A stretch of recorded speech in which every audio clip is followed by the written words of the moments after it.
नमस्कार दोस्तों, मैं हूं परविंदर। दोस्तों, अगर हम आज के दिन की बात करते हैं तो सरकार ने कई अहम फैसले जो है आज के दिन लिए हैं। कैबिनेट की पहली मीटिंग हुई, उसमें जो सरकार ने जो वादे किए थे उन वादों को पूरा करने का काम किया गया है। उसकी एक झलक, उसकी एक बानगी जो है वो आज देखने को मिली। जो डायलिसिस का इलाज था वो फ्री कर दिया गया है। दूसरी तरफ जो एससी के अंदर वर्गीकरण की जो बात हो रही थी, यानी कि डीएससी की जो बात हो रही थी, उसको भी सरकार ने हरी झंडी दे दी है। लेकिन इन सब के विपरीत एक और खबर है जिस पर सबकी नज़रें टिकी हुई थी। आज कांग्रेस के विधायकों की बैठक हुई है जिसमें विपक्ष के नेता का चुनाव होना था।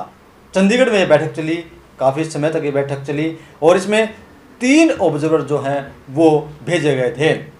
लेकिन इस बैठक में क्या कुछ नतीजा निकला, कैसे कहानी आगे बढ़ी, इन तमाम विषयों पर चर्चा करने के लिए हमारे साथ राजनीतिक मामलों के जानकार वीरेंद्र राठी हमारे साथ मौजूद हैं। राठी साहब, आपका कार्यक्रम में स्वागत है। आपका बहुत बहुत धन्यवाद और आपके दर्शकों को मेरी तरफ से नमस्कार। राठी साहब, सबकी नज़रें आज के दिन टिकी हुई थी कि नेता प्रतिपक्ष का चयन होगा, लेकिन ऐसा कुछ भी नहीं हुआ। क्या ये कोई ड्रामा है या कोई नई पर्ची आएगी बाहर निकल कर? देखिए, ड्रामा तो क्या है कि विपक्ष का नेता का तो चयन तो होना है और करना भी कांग्रेस पार्टी ने है। जैसा हमने कल के वीडियो के अंदर चर्चा की थी कि हो सकता है कि 1-2 दिन के लिए डिसीजन पेंडिंग रह जाए, हाईकमान के ऊपर फैसला छोड़ दिया जाए। और उसी प्रकार की आज बात बनी है कि जो कांग्रेस के सभी विधायक वहाँ पहुँचे तो पहली बात तो गुटबाजी छलक करके सामने आई। कुछ शैलजा गुट ने नाम आगे किया जो पंचकुला के विधायक हैं चंद्रमोहन बिश्नोई जी का, और दूसरी तरफ से जो हुड्डा खेमा था वो नाम एक तरह से फाइनल किए हुए भूपेंद्र सिंह हुड्डा जी का है, मेजोरिटी उनके साथ है। लेकिन सर्वसम्मत फैसला ना होने के कारण कुछ विधायकों के अंदर नाराज़गी दिखी, अलग प्रकार के बयानात दिखाई दिए। और फिर जो तीनों पर्यवेक्षक आए थे, चाहे वो अशोक गहलोत जी थे, माखन जी थे, बाजवा जी थे, उन्होंने बाहर जो मीडिया के सामने बात रखी वो एक ही बात रखी कि पार्टी हाईकमान के सामने हमने जो आप सभी विधायकों की व्यक्तिगत निजी राय ली है, इस राय से हम अवगत कराएंगे और इस चीज़ का फैसला पार्टी हाईकमान करेगा। यानी कि गेंद जो है विपक्ष के नेता के पद के लिए चयन की वो कांग्रेस हाईकमान के पाले में हरियाणा की तरफ से जा चुकी है। डॉक्टर साहब, मीटिंग इकट्ठा बुलाई गई थी, लेकिन जो बाहर से नेता आए थे उन्होंने 1 to 1 करके एक से बातचीत की है। तो क्या इसमें क्या दिख रहा है आप लोगों को? कोई दबाव है विधायकों के ऊपर, इसलिए अलग अलग बातचीत की है, या खुलकर बातचीत हो सके, ये बात हो सकती है? क्या है? देखो, केवल 4-5 विधायक ही ये चाहते हैं कि भूपेंद्र सिंह हुड्डा जी विधायक दल के नेता ना चुने जाएं। बाकी तो जो जितने कांग्रेस के विधायक जीत करके आए हैं, मेजोरिटी में तो 32 विधायक तो भूपेंद्र सिंह हुड्डा जी के साथ हैं, 31-32 विधायक तो। और फैसला विधायकों की रायशुमारी से अगर होगा तो इस रायशुमारी में तो भूपेंद्र सिंह हुड्डा जी जो है आज डिजर्व करते हैं। और भविष्य में अगर कोई बड़ा फैसला कांग्रेस हाईकमान लेता है, प्रदेश अध्यक्ष चयन बदलने का या विपक्ष के नेता का बीच में भी बदला जा सकता है, कोई ऐसा बड़ा वो नहीं है मामला। लेकिन आज की स्थिति ऐसी है कि कांग्रेस पार्टी के अंदर जितने विधायक जीत करके आए हैं उनमें भूपेंद्र सिंह हुड्डा गुट के ज़्यादा विधायक जीत करके आए हैं और उनका पलड़ा कहीं भारी है। डॉक्टर साहब, क्या इसका प्रभाव हमें देखने को मिलेगा? जिस तरीके से भूपेंद्र सिंह हुड्डा के जाट नेता हैं और बीजेपी ने जो नॉन जाट उसका वोट इकट्ठा करके सरकार बना ली, तो क्या कांग्रेस पार्टी इस बार नॉन जाट को तवज्जो देगी नेता प्रतिपक्ष के तौर पर? देखो, फिलहाल कोई इतना बड़ा नेता विधानसभा के अंदर कांग्रेस पार्टी के अंदर नहीं है जो भूपेंद्र हुड्डा जितना एक्सपीरियंस रखता हो। अगर उस नेताओं में देखोगे तो 2-3 नाम ही हैं। एक तो रघुवीर सिंह कादयान हैं, इनका हमने पहले भी चर्चा किया था कि बुजुर्ग नेता हैं, आखिरी चुनाव है तो विपक्ष का नेता तो इस प्रकार का बनाया जाएगा जिसने कुछ आगे लंबी पारी खेलनी है या जिसका एक बड़ा ब्रांड रहा हो। रघुवीर कादयान जी 7वीं बार विधायक बने हैं, हालांकि एक बार मंत्री रहे, एक बार स्पीकर रहे।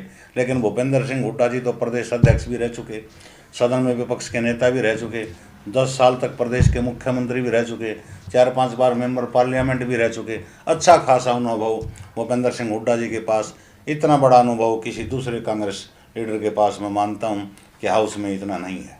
क्योंकि एक बात ये भी आगे जा रही है कि भूपेंद्र हुड्डा को पूरी तरीके से फ्री हैंड किया गया था। 70-72 टिकटें उन्होंने बांटी, उसके बावजूद भी वो जो लहर कांग्रेस के पक्ष में थी उसको भुना नहीं पाए। तो क्या इसलिए उनका पत्ता कट सकता है यहाँ से?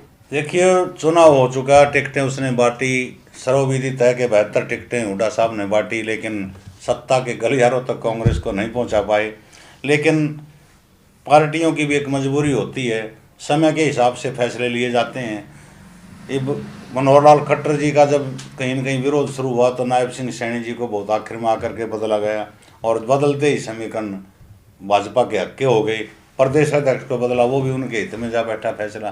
तो आज जरूरी नहीं है, विपक्ष का नेता अगर कोई नॉन जाट बनाना तो भविष्य में जाकर के बना लेंगे। 5 साल का समय तो बहुत लंबा अरसा है कि आज ये सोचें विपक्ष का नेता नॉन जाट को बना दे, प्रदेश अध्यक्ष बना दे, कल ही चुनाव हो या 1 साल बाद चुनाव हो। ऐसा नहीं है, चुनाव 5 साल बाद है।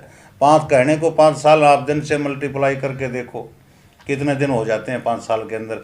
तो बड़ा लंबा समय है। संघर्ष करेंगे तो फिर सत्ता के द्वार खुल सकते हैं, लेकिन रणनीतियों से पार्टियां चलती हैं। ऐसा कई प्रदेशों में पहले भी हुआ है, लेकिन सीनियरिटी को कहीं न कहीं जो है ना कांग्रेस पार्टी तवज्जो देती आई है अभी तक। डॉक्टर साहब, जो एक दिन पहले जो भूपेंद्र सिंह हुड्डा ने एक बैठक की थी, 32 विधायक बैठक में पहुंचे थे, तो क्या आला कमान को साफ संदेश दिया है कि अगर आप लोगों ने मुझे नहीं बनाया तो बगावत होगी पार्टी के अंदर?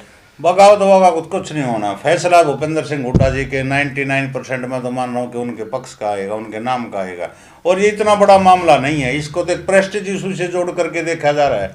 भाई विपक्ष के नेता के पास ठीक है कैबिनेट मंत्री जितनी पावर है, और जो है एक नाम बड़ा हो जाता है कि हाउस के अंदर हमारा नेता यह है, फला आदमी है, और इससे ज़्यादा कुछ नहीं है। ये तो परिणाम थोड़े से कांग्रेस के पक्ष के नहीं आए, इसलिए मान सम्मान से जोड़ करके हुड्डा साहब इस चीज़ को देख रहे हैं, या उनके समर्थक देख रहे हैं, या उनके समर्थक विधायक देख रहे हैं। और हुड्डा साहब निश्चित रूप से इसमें दौड़ में आगे रहेंगे।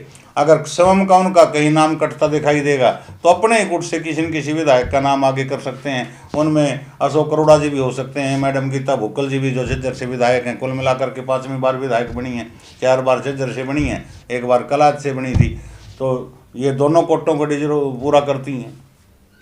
तो जिस तरीके से इन्होंने कहा कि भाई जो है हमारा आला कमान जो राष्ट्रीय अध्यक्ष हैं वो फैसला लेंगे, अगर ये फैसला वहीं से होना था तो मीटिंग का क्या जरूरत? देखो ये औपचारिकताएं होती हैं, फैसला तो कहीं न कहीं राष्ट्रीय पार्टियों के अंदर पार्टी हाईकमान का बहुत बड़ा अहम रोल होता है। क्षेत्रीय पार्टियों का स्वयं भी तो खुद उसका प्रदेश का मुखिया हो जाता है पार्टी का, लेकिन राष्ट्रीय पार्टियों में दिखावा अलग होता है कि हमने चयन प्रक्रिया अपनाई है, प्रजातांत्रिक तरीका अपनाया है, हर एक से हमने सलाह मशवरा किया है। कल ये पार्टियां कहाँ थी जब सर्वे का आधार पर टिकटों ही कर इधर किसी को टिकट ना दी गई, जो आदमियों ने आवेदन करे थे उनके ऊपर विचार भी ना हुआ, उनके साक्षात्कार तक लिए गए, और नए आदमी पार्टी में ज्वाइन आए, अभी आए अभी टिकट पकड़ा दी। दोनों पार्टियों में ऐसा हुआ है। ये तो एक प्रक्रिया है राजनीतिक दलों की, उस प्रक्रिया के तहत जनता के अंदर ये दिखाना चाहते हैं कि हमने तो सर्वसम्मत करने का प्रयास किया, हर आदमी की राय हमने जानने का प्रयास किया, लेकिन होता वो जो हाईकमान तय करता है। डॉक्टर साहब, राहुल गांधी ने हाथ मिलवाए शैलजा के और भूपेंद्र सिंह हुड्डा के, लेकिन उनके दिल नहीं मिले, तो क्या वो खटास आगे चलकर पार्टी के लिए फिर घातक साबित होगी? अगर इसी प्रकार का दौर चलता रहा तो निश्चित रूप से पार्टी के लिए घाटे का सौदा है। और अब भी कांग्रेस पार्टी अगर सबक नहीं लेगी तो फिर भूल जाओ 10-15 साल और अगर ऐसे ही पार्टियां चलती हैं तो ये पार्टी का तो हाशिए पर आ जाएगी। आप इनेलो का खात्मा देखिए किस प्रकार से हो रहा है। बड़ी मुश्किल से 2 सीट मिली हैं। पिछले चुनाव में चलो परिवार की 11 सीट तो आ गई थी, 10 जेजेपी की आ गई थी, 1 इनेलो की आ गई थी।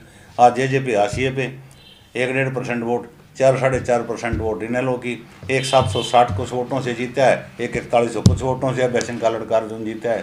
तो प्रजातंत्र में आज जनता जागरूक हुई है, मतदाता जागरूक हुआ है, और उसके आधार पे ही अच्छा बुरा जनता बहुत ज़्यादा समझदारी से वोट डालने का काम करती है। 32 विधायक भूपेंद्र सिंह हुड्डा के पास हैं, 5 विधायक अलग हैं जो अलग अलग गुटों से आते हैं, तो कांग्रेस पार्टी ये चाह रही है कि सभी इकट्ठे हों। तो आपको लग रहा है कि कोई ऐसा नाम जिस पर ये सभी सहमत होंगे? सहमत ना, अगर 32 ऊपर से फैसला आ गया कि वह फला आदमी को विपक्ष का नेता बना दिया, हाउस के अंदर कांग्रेस का लीडर चुन लिया गया विधानसभा के अंदर, तो सारे के सारे उसको नेता मानेंगे। और 5 क्या करेंगे? वॉकआउट करेंगे या रिजाइन देंगे? कोई इस्तीफा देने वाला नहीं है। बड़ी मुश्किल से जीत करके आए हैं।